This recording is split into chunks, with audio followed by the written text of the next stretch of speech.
لیکن جب دین کا مسئلہ آتا ہے وہاں تقدیر کو سامنے لاتے ہیں کہ جب سب تقدیر میں لکھا جا چکا ہے تو نماز کیوں پڑھنی ہے، روزہ کیوں رکھنا ہے، حج کیوں کرنا ہے، زکوٰۃ کیوں دینی ہے۔ کچھ قسمت میں لکھا ہوا ہے پہلے سے ہی، اور پھر ہمارے کچھ کرنے سے یا کچھ نہ کرنے سے کیا فرق پڑتا ہے؟ دیکھیے جو سوال ہے بہت اہم سوال ہے، بہت نازک سوال ہے۔ شریعت میں تقدیر کے بارے میں سوالات کرنے سے، زیادہ سوالات کرنے سے روکا گیا ہے۔ امام ابو حنیفہ رحمۃ اللہ علیہ فرماتے ہیں قد قتلتنی مسئلۃ القدر، کہ تقدیر کے مسئلے نے میری ہڈیوں کو توڑ دیا ہے۔ یہ بہت اہم سوال ہے، بڑا نازک سوال ہے۔ تقدیر اللہ کے رازوں میں سے ایک راز ہے جو اللہ تعالیٰ نے اپنے انبیاء پر بھی ظاہر نہیں کیا، فرشتوں پر بھی ظاہر نہیں کیا، کہ اللہ کا راز ہے، اور اس میں زیادہ بحث و مباحثہ کرنے سے شرعی طور پر ہمیں روکا گیا ہے۔ یہ بات تو طے، جیسے آپ نے سوال پوچھا کہ ساری چیزیں تقدیر میں لکھی جا چکی ہے، یہاں تک کہ انسان کا نیک ہونا، انسان کا برا ہونا، نیک بخت بدبخت ہونا، یہ بھی طے ہے۔ صحیح بخاری شریف ایک روایت ہے کہ رحمت عالم صلی اللہ علیہ وسلم ایک موقع پر باہر نکلے، دائیں ہاتھ میں کتاب تھی، بائیں ہاتھ میں کتاب تھی۔ صحابہ کرام رضوان اللہ تعالیٰ علیہ مجمعین سے کہا تم جانتے ہو کہ میرے دائیں ہاتھ میں جو کتاب ہے اس میں کیا ہے؟ صحابہ نے عرض کیا اللہ اور اس کے رسول بہتر جانتے۔ فرمایا کہ جو دائیں ہاتھ میں کتاب ہے اس میں جنتی لوگوں کے نام ہیں، یعنی جن کو جنت میں جانا ہے ان کے آب و اجداد کے نام ہیں، ان کے قبائل کے نام ہیں، تو نہ اس میں کمی ہوگی نہ زیادتی ہوگی، یعنی یہ لوگ جنتی ہے۔ جو بائیں ہاتھ میں کتاب ہے اس کے بارے میں فرمایا کہ اس میں جہنمیوں کے نام ہے، ان کے آب و اجداد کے نام ہیں، ان کے قبائل کے نام ہیں، نہ اس میں کمی ہوگی نہ زیادتی ہوگی۔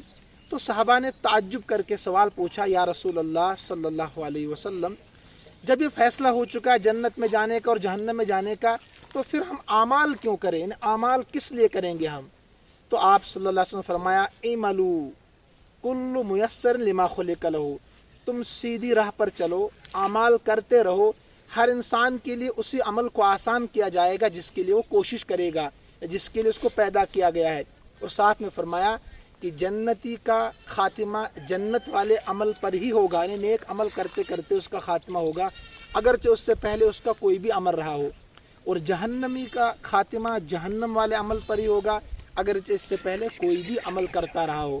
تو لہٰذا آپ صلی اللہ علیہ وسلم نے ترغیب دی کہ تم اعمال کرتے رہو، اس شخص کے لیے وہی عمل آسان کر دیا جائے گا جس کے لیے اس کو پیدا کیا گیا ہے۔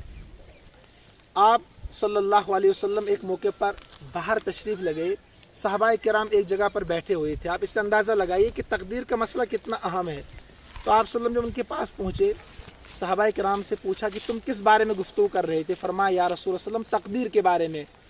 فرمایا کہ نہ تو تمہیں اس لیے پیدا کیا گیا ہے اور نہ مجھے اس لیے بھیجا گیا کہ تقدیر کے مسئلے میں ہم الجھ جائیں۔ یعنی آپ صلی اللہ علیہ وسلم کا چہرہ سرخ ہو گیا غصے کی وجہ سے، اسے روک دیا گیا ہے۔ اور مزے کی بات یہ ہے کہ لوگ تقدیر کے مسئلے کو شرعی اور چیزوں میں لاتے ہیں۔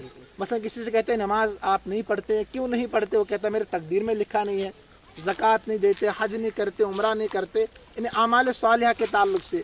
تو وہاں لوگ تقدیر کا مسئلہ لاتے ہیں کہ تقدیر میں نہیں لکھا اس لیے میں یہ کام نہیں کر رہا ہوں۔ لیکن دنیاوی کام میں کوئی تقدیر پر بھروسہ نہیں کرتا ہے۔